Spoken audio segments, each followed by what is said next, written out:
family house. Dusty. Cardboards are all over the floor. Cabins, old bookshelves, and a wooden rocking chair. Leung Yi is wearing a cotton black and red striped crew-neck short-sleeved t-shirt and a pair of blue-lined flat fair shorts. Bare feet. She's reading a manuscript written by her dead mother. Bowling is wearing a dotted apron over a stained V-neck white t-shirt, a black skirt. She knocks the attic door and enters. Hey, dinner's ready. Chicken curry with mashed potatoes, your favorite. Would you come down in a bit? No answer. Cici, I got your birthday surprise. I guess you'll be so happy to know about it. Leung Yi has done concentrating on reading. Not at all, thanks. Leung Yi being distracted, she puts a pile of paper into the drawer of the cupboard. And please, don't call me Cici. This makes me feel really disgusted. Bowling quite slowly. Cici. Leung Yi says in monotone, turns to see her. I said don't. You should go down first. I haven't finished my work yet. Fine, but before I go, I want to tell you about the surprising gift your father and I give you as birthday presents. Bowling pretending the sound of giving surprise. We are thinking of moving to a new house next week. You'll get a bigger room all for your own. Isn't it amazing? What? Yes, Cici. Isn't it the nicest birthday present ever? You've got to be kidding me. Who says I want a new room? Can you just stop stealing every single thing from my life? I tell you, I'll never move to a new place. Bowling, very disappointed. You don't like it? Leung Yi ironical. Of course I like it. I'm really looking forward to seeing the ceiling drop onto your face. Leung Yi drops her book. Stop acting like you're being so nice to me. You know what? No one's watching here. I don't mind if you put down your mask. In fact, I'd rather you do it that way. Sweetie, what's happening? Why are you being so mean to me? Bowling pulling her eyebrows together. Why? Leung Yi snorts, smile in irony. Why do you want a new house? You think I was so stupid to find out why? You've been always planning it. Since that day you stole my father, you've been trying so hard to take everything that reminds him of the God. So it's all yours. But I never thought you'd want us to move. A new house? Really? Imitating her. Sweetie. Bowling steps in closer from the door, cannot speak a word. I'm really sorry to hear that. I don't mean to. Cici. Bowling sits on the chair. Leung Yi. Leung Yi stares at her. Your father and I have already bought the house, and we have to move sooner or later.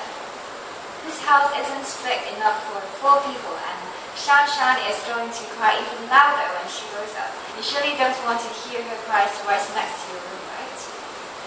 Then you should have moved out with your freaking spoiled brats. Just 2 of you. Oh dear, I never want to destroy the relationship between you and Amy or Kai. Leung Yi sneers. Really? This is the most hilarious joke I've ever heard in my entire life. Leung Yi, picking up a towel, starts cleaning the cabin. Since Shan was born, my dad never talks to me the way he used to. Do you remember that night? When I came back from school, my dad was sitting on the sofa watching TV, alone. I sit next to him and begin talking about my day at school, how proud my teacher was about my assignment, and how I felt when my classmate complimented me. But just when our conversation went smooth for the first time since your precious baby came, Leung Yi took a deep breath. that beast broke our relationship apart once again. She suddenly cried so loud as if she was going to die, and immediately he rushed to see what's happening. I was left alone on the sofa, hoping that my dad would come back, but he didn't. This is just an accident. Shan's just a baby and she knows nothing. You shouldn't blame her. She's innocent. We all care about you. I care about you. Sure you do. Wincy rolled her eyes. Just come down to have dinner, okay? Or else your favorite dishes are going to cool down. So you just suddenly care about the food you want to eat now? See, you don't care a bit about me. Bowling sighed. Cece, have I ever told you I don't eat curry? It even makes me feel sick whenever the smell of curry walks into my nose. Wincy accusing. Just don't say things you don't mean. Why would you cook it every week if you don't? Because I know it's your favorite. Wincy is silent for a moment, thinking maybe she cares about her. Just maybe. Wincy, after a few seconds, her tone is not as cruel as before. Just give me a few minutes. I'll come later. Wincy, ignoring bowling, she picks up her cowboys and starts to search over a wooden old carpet. What are you doing? Maybe I can help you. No answer. Cece? Wincy impatiently. Can't you just leave me alone? Don't you see I'm really busy? Bowling stands up trying to touch Wincy. Cece. I really want to know what's going on. You can talk to me if you want. You know, I'm your mom. Wincy cuts in extremely force. You are not my mom. Gosh. Why don't you ever understand? I have a mother already.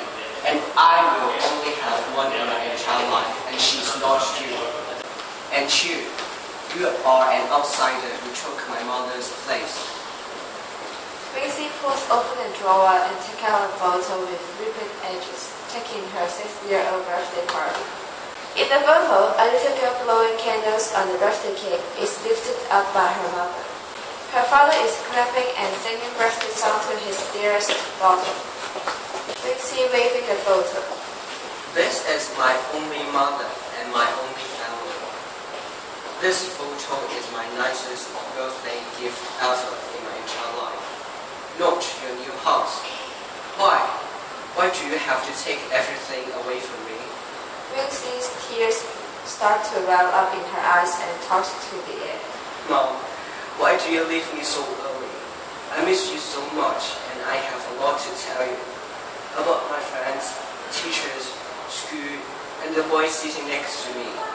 I've just got an A+ in my English writing assignment. I want to share my joy with you face to face. Are you watching me in heaven? I miss you. Bowling starts sobbing, sniffing her nose. Cece. Wincy turns away from Bowling and wraps her eyes, gazing at the photo and missing Amy. Maybe it's somehow inherited from my mom. I love books since I was little. I still remember she always brought me to her book exhibitions. The way she treated her friends like they were part of her family.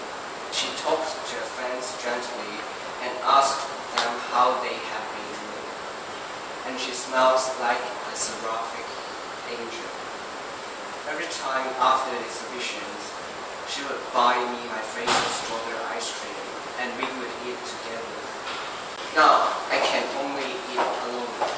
After she died, I couldn't stop crying and thinking of her. There were times I tried to pack her things out and put them aside, but I failed. Whenever I missed her, I would read her books as a way to convince myself as if she is still here with me. Wincy sneezed. I understand how you feel. I really do. My parents got divorced when I was 10. My father brought me up all by himself and I have never seen my mother since then. One day I found some postcards sent by my mother throughout the past years when my father asked me to look for a contract for his time from his safe.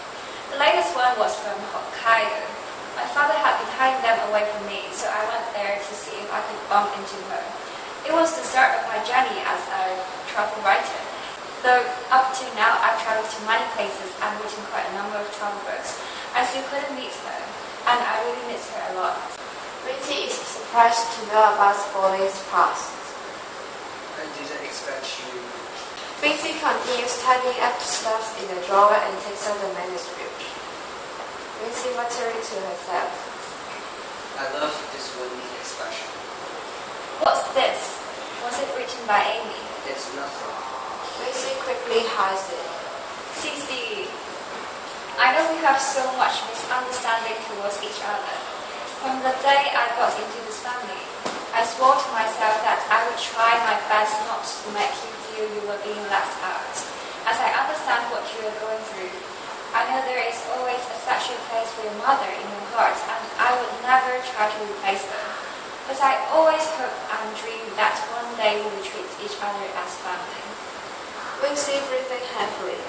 I will come down to have dinner after picking up my mom's stuff, so they are safe enough and nobody will have a chance to throw them away.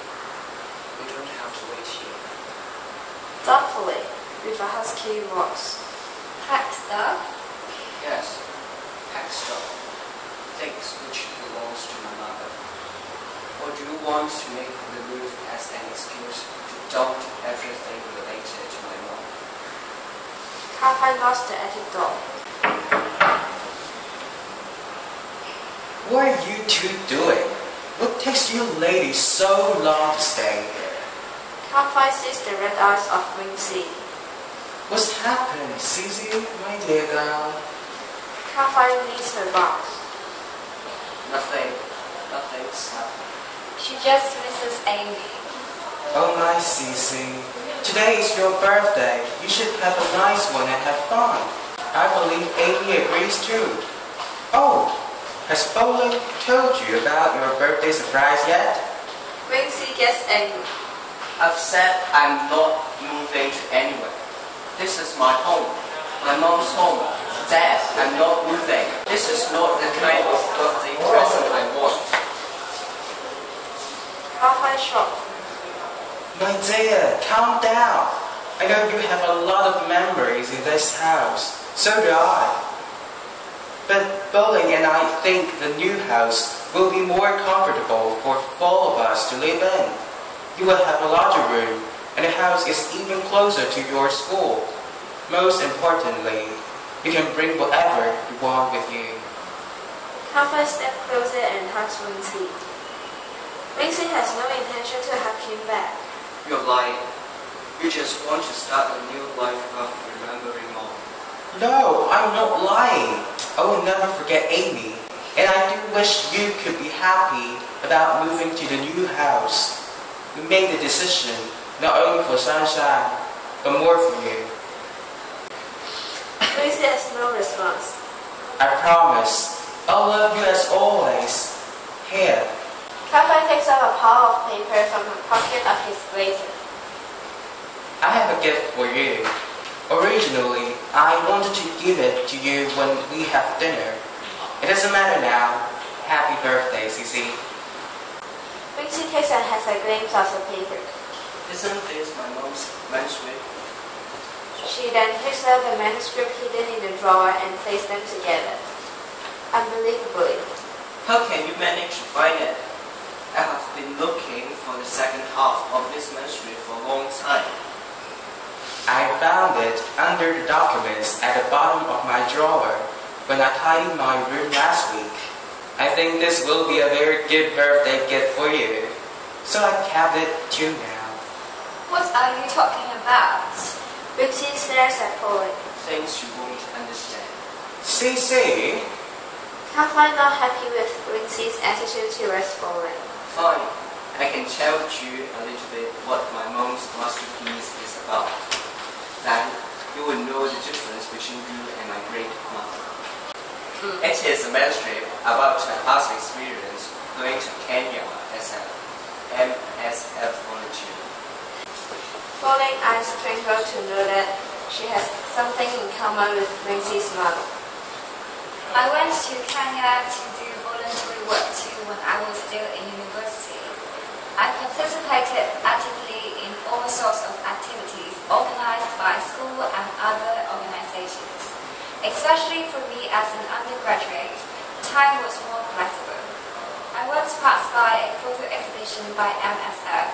I was then inspired out and applied for a deferred year to Kenya as a MSF volunteer. My friends thought I was so free and crazy to do what I wanted. I have never regretted making a decision since I had a great time meeting people and understanding the problems and diseases we would never face by staying in this small city. My horizons have broadened ever since. Lucy pretended to give her a cold shoulder. In my mom's manuscript, she described her experience in seeing a young lady from Hong Kong save a little boy who was washed away by the deluge. The courageous woman jumped into the flood and rescued the drowning child. I admired her so much that she was willing to sacrifice herself for precious life, even she didn't know the key. My mother described this lady as a kind-hearted hero, and I wish I could meet her too, but the manuscript just ends there. I hope I can learn more about the lady. If my mother was still here, she would have told me the whole story. I believe she would like me to be a good, benevolent lady like the one she describes. Lucy living in her fantasy world. This story sounds familiar to me. Old lady knits her eyebrows and says to herself, My dear CC, now you have what you've longed for, the other half of the manuscript. Though, it's time for dinner. You must be starving now. I would go and have a look at Shan. Go downstairs and sit down first. I will join you later. Yes, sir. Caroline pampers Lucy's head and leaves. Pauline mutters to herself, I truly have heard of this story before. Or did I just experience it? Lucy shrugged out her mind suddenly. Stop kidding me. The manuscript hasn't been published. How possible you said you was alone with it? Unless you were dead, or you were the one who saved the child. Oh, I take back my words. It's impossible that you are my hero. CC, I don't mean it's that way. I just mean I had a similar experience like what she did. Lucy ignores Pauline and flips through the second half manuscript. Oh, that's it. Lucy shudders. Falling learn. Lucy shouted with her mouth open. Falling learn? Really? So Amy went there in 1996 too, and it seems she was describing me. No, it's not possible. She's not you. She can't be you. She must be another bowling love. Pauline asked thoughtfully. Did the manuscript mention the boy's name? Was he called Kevin? Lucy looks at Pauline. So, you are the bowling love described it in my mother's manuscript. My heroine. It may be a coincidence. Yet I would rather say it's like your mother trying to link us up this way. That means the heroine my mother knows has always been with me. Lucy continues to cry. Sweetie, I am here. I'm always here with you. Don't cry. You are the birthday girl today. You have to be very happy. Cheer up. Pauline hugs Lucy and dries her tears. I'm crying just because I can finally meet my hero. I'm sorry that... Never mind. Let's go down and have your wonderful birthday dinner together. Lucy wiped her tears. Lucy grabbed Pauline's hand. Okay, let's go. Wait a second. You've left your family photo. Oh, yes. Lucy pauses. Thank you. Lucy smiles to Pauline. The end of the play.